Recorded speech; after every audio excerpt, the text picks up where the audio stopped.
Okay, so hello everyone. Thank you for joining the Keycloak. That was, as far as I know, that is the first CNCF co-hosted event for the Keycloak. So I'm very glad to have a talk about Keycloak in this memorial conference. So the main topic of my presentation is about considering the possibility of integration of Keycloak with AI agent or AI agent. So before my talk, let me introduce myself to you briefly. My name is Takashi Norimatsu, working for Hitachi Ltd. Japan, and also I am the Keycloak maintainer since October 2021, the same as the Marek. So today I would like to talk about the following items. So in the beginning of this talk, I would like to test you what Model Context Protocol, MCP, is, briefly, that can be used in AI agents. So, as you may know, we can use large language models to do various kind of work on behalf of us. Also, we can integrate LLMs with other external tools like database, file system, API servers, and so on. But however, in order to do so, we need to integrate LLMs and external tools by ourselves. So instead of that, we can use an AI agent. AI agent can do such kind of work on behalf of us. So yes, that's very convenient for us. But however, it seems that still there is some problems for integrating LLMs and external tools by an AI agent. The reason why is that if this AI agent wants to access to several kinds of external tools, so this AI agent needs to speak the several protocols to access those external tools. For example, the SQL for database or CLI and file system, and REST API to access API server. Of course, there are several dialects of SQL depending on your using database, for example, PostgreSQL, MySQL, and so on. So to get around this situation, the MCP came out. By using this MCP, then this AI agent only need to speak this MCP to access those various kind of external tools. So therefore, using the MCP is very convenient for an AI agent and also for us. So the next, what MCP protocol actually is. This is a specification protocol, and as far as I know, the first initial officially published version of this protocol was released in the last year. Then, so maybe the current latest officially published version of MCP was released in this year, the March 26. Therefore, what I say in this talk and all what this slide describes are basically based on this latest version. But however, please note that the MCP specification is in progress. The several contributors are now editing and modifying this specification.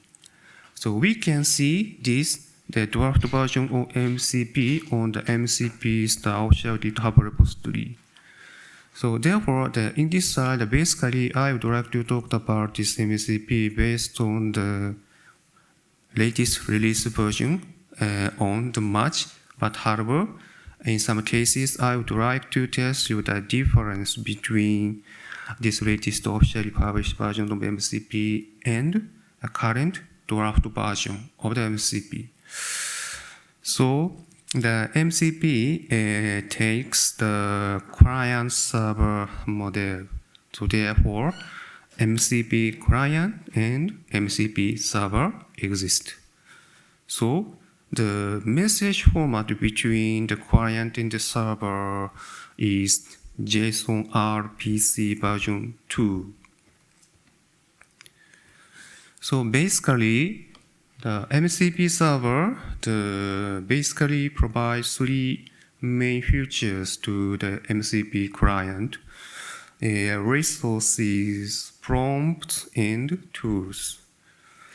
In order to provide such kind of features to this MCP client, then the MCP server needs to provide a single endpoint for providing those features, and need to support GET and POST HTTP method. So while this MCP client also basically provides two major features called routes and sampling to this MCP server. Then, so in this talk, I would like to focus on authentication and authorization aspects of the MCP specification. So therefore, I would like to skip the detailed description of those features in this talk. So you can get the official MCP SDK from the MCP's GitHub repository. So there are several kinds of the SDK that can be used for implementing MCP server and MCP client. So those SDK there are several types of SDK per programming languages. So this slide picks up the three major SDKs: the TypeScript SDK and Python SDK and Java SDK. Of course, there are a lot of other SDKs. For example, the SDK in Rust and so on. So if you are interested in this SDK, please refer to the official repository of the MCP GitHub repository. So you can use this SDK by implementing your own MCP client and MCP server. So according to the MCP server, the MCP server can run on your local machine where your AI agent also runs. While an MCP server also can run on the remote site where the external tools also run. So this scenario shows that the external tools run on the remote site, while an MCP server runs on your local machine where your AI agent also runs. So in this case, a user of an AI agent like you need to get an API key from external tools in advance. And after that, you need to set this API key onto the MCP server, for example, via an environment variable. Then finally, via this MCP server, your AI agent can access to the external tools running on the remote site. So in this situation, as just mentioned before, you need to get an API key in advance. And also, as far generally speaking, the lifetime of API key is long, or sometimes never expires. So therefore, if your API key is stolen, then you might suffer the long-term unauthorized API access to the external tool. Also, generally speaking, the scope of your API key is large, which means that you can use a lot of things by using an API. Yes, it's very convenient. But however, regarding the security aspect, if this API gets stolen, then you might suffer the wide range unauthorized API access. So this scenario shows that both an MCP server and external tools both runs on the same remote site. So in this case, the user firstly need to get an access token instead of the API key. In this situation, the MCP server and MCP client follows the OAuth 2's authorization code flow. I'd like to explain it later on. Then following the authorization code flow of OAuth 2, the user can, on behalf of the user, an MCP server can get an access token from an MCP server. Then your AI agent can access to the MCP server with this access token. Then, generally speaking, the lifetime of access token is very short. Therefore, if your access token is stolen, then you might not suffer a long-term unauthorized API access. Also, generally speaking, the scope of an access token is narrow, ideally the leastly privileged. So therefore, if your access token is stolen, then you might not suffer the wide range unauthorized API access. So next, I'd like to tell you the authentication and authorization aspect in MCP. As just mentioned before, both MCP server and external tools runs on a remote site. Then, both MCP server and MCP client need to support the following three main features: the server metadata discovery, and dynamic client registration, and finally authorization. I'd like to describe each item later. The first three, the server metadata discovery. So what server metadata discovery is?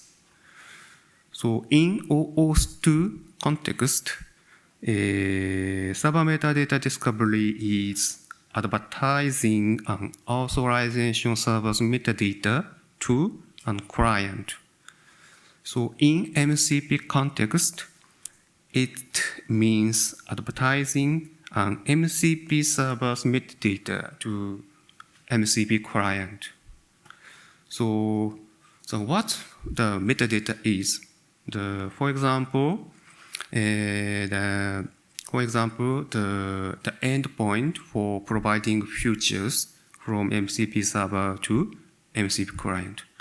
Or the other example is the capability of MCP server. Then, so in order to do the support these features, the both MCP client and MCP server need to comply with the following specification: RFC 8410 OAuth to authorization server metadata. So the second, dynamic client registration. So what dynamic client registration is? In OAuth 2 context, it is dynamically registering a client to an authorization server. Then, in MCP context, it means dynamically registering the MCP client to MCP server. So the before the MCP client then access to the MCP server to get some features. This MCP client need to register itself onto this MCP server. So in order to do so, both MCP client and MCP server need to support this dynamic client registration features. So in order to do so, both MCP client and MCP server need to comply with the following specification: RFC 7591 OAuth 2 Dynamic Client Registration Protocol. And finally, the authorization. So what authorization is? Authorization is granting to a client access to resources in a resource server in OAuth 2 context. So in MCP context, it means granting an MCP client to get a feature provided by MCP server. So in order to do so, both MCP client and MCP server need to support the OAuth 2.1 authorization framework. It is still an internet draft.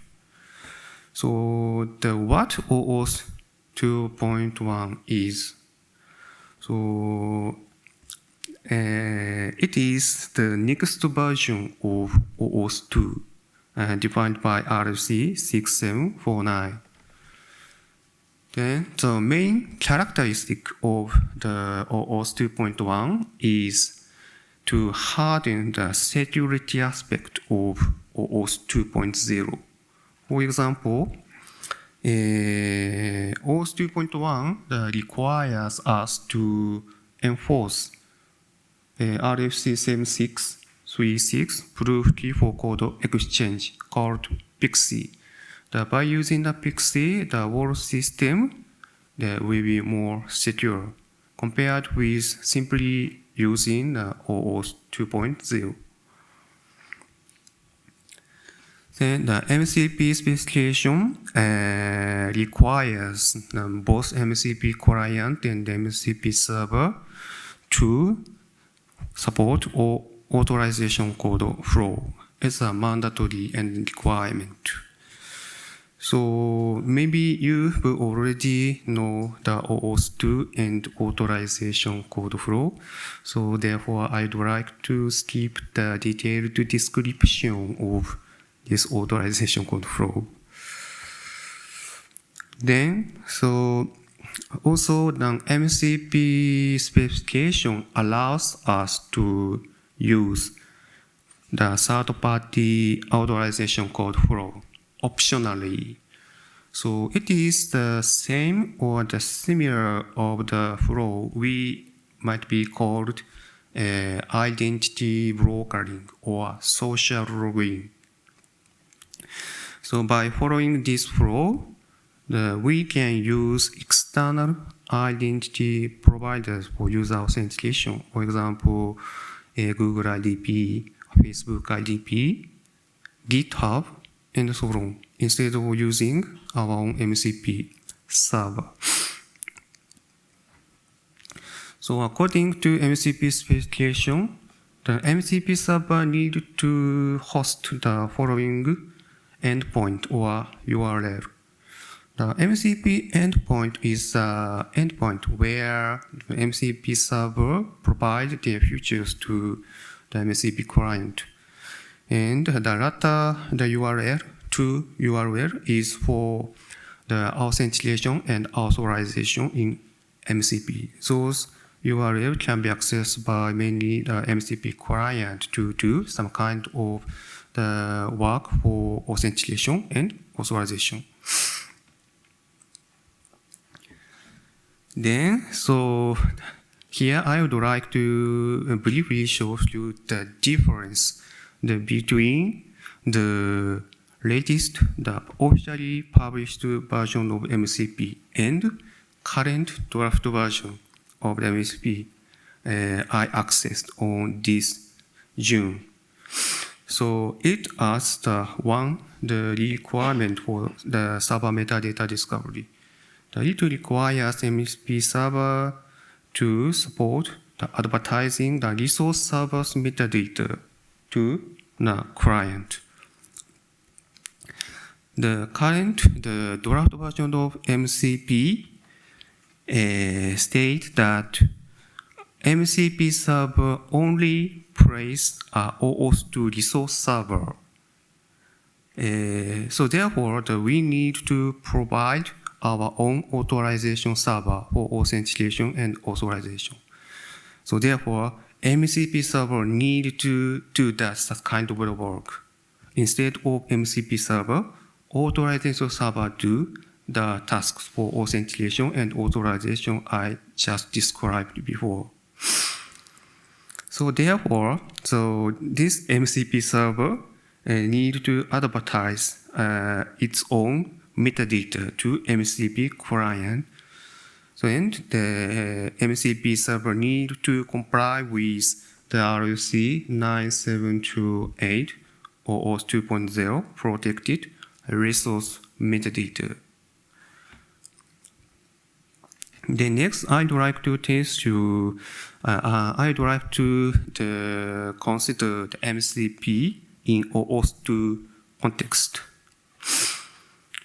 As just mentioned before, in my opinion, the MCP server has the following main two parts.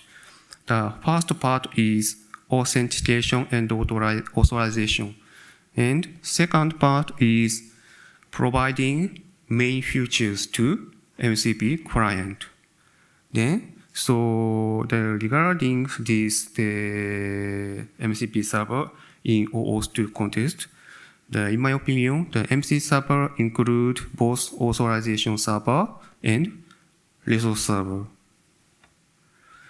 So, as just mentioned before, according to the current draft version of the MCP specification, the MCP server need to only play a role of resource server.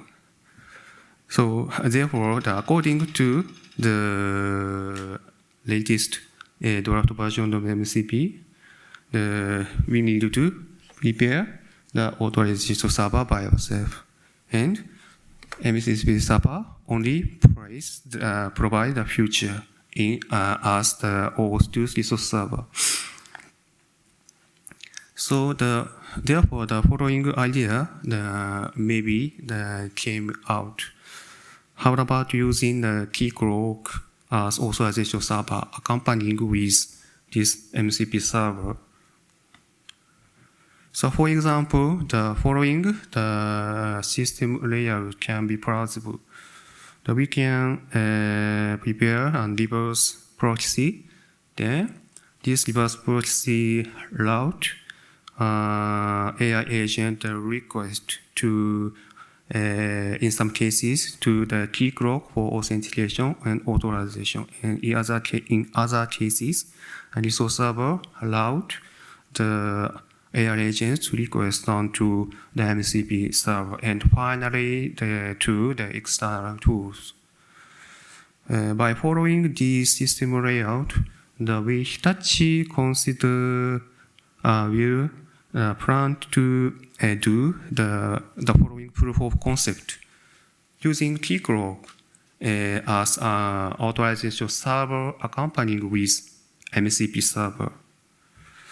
So in this POC, we will use the official MCP SDK to develop our own MCP client and MCP server. And of course, we will use the Keycloak as the authorization server. So as you might know, the KubeCon and Cloud Native Con Japan will be held on the next week, Monday and Tuesday. And we Hitachi will have the demonstration of the first step of this POC on the first day of KubeCon Japan, namely the Monday 16. So therefore, if you are interested in this POC, or if you are interested in the topic using the Keycloak in MCP, please attend to our demonstration on the Monday, KubeCon's first day. Finally, I'd like to briefly tell you the advantages we can gain by using the Keycloak in MCP. So regarding specification conformance, in my opinion, the Keycloak satisfies the requirement of authentication and authorization defined by the MCP specification, because the Keycloak have already supported OAuth 2.1 specification, and also Keycloak have already supported the identity brokering and social login that can be used for third-party authorization code flow, as just mentioned before. And regarding the safety aspect, the Keycloak got certified as a server product, complying with several security standards. For example, OpenID Connect, OIDC, or FAPI, OAuth 2-based security enhancement specification, and so on, defined by OpenID Foundation standardization organization, and also got certified by this foundation. So therefore, please rest assured that you can use Keycloak safely. And also Keycloak have already supported a lot of policies for dynamic client registration, which means that the Keycloak can prevent a malicious client from registering itself onto the Keycloak. Also, Keycloak support several kinds of the user authentication methods.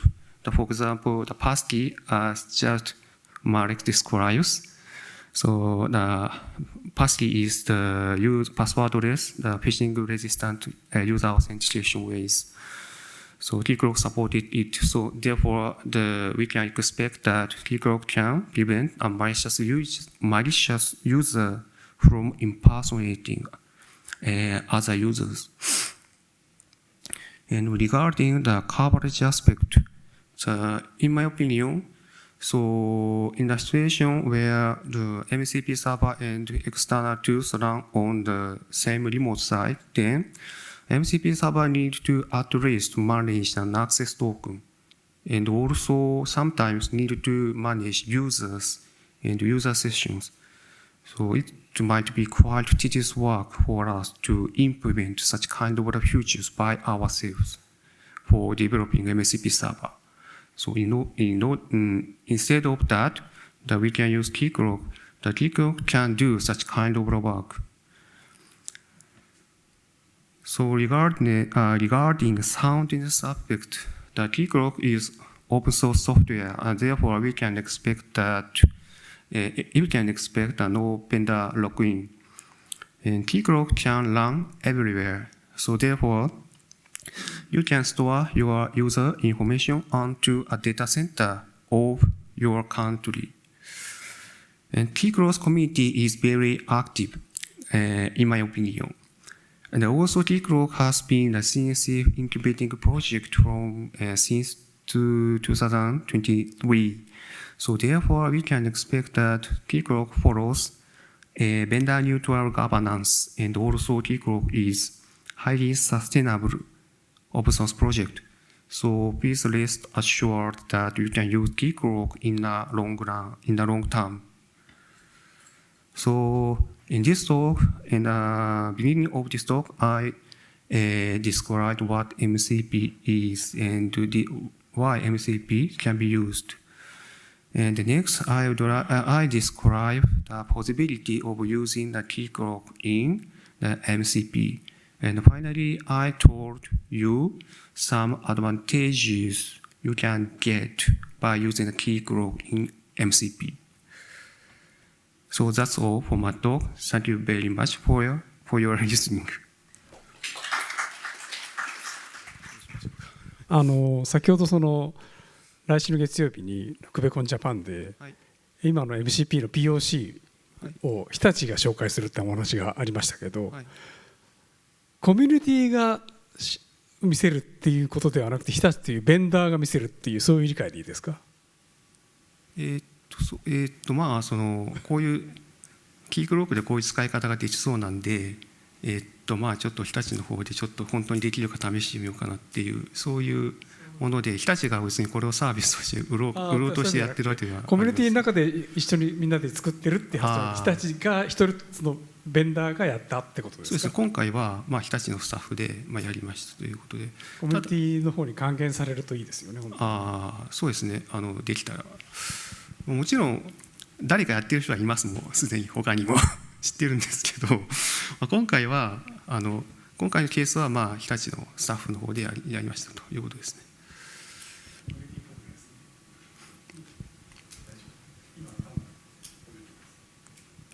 Okay, so it's time to next session. So if you have any questions, please ask him later. Okay. For example, coffee break time or networking reception. So thank you, Takashi.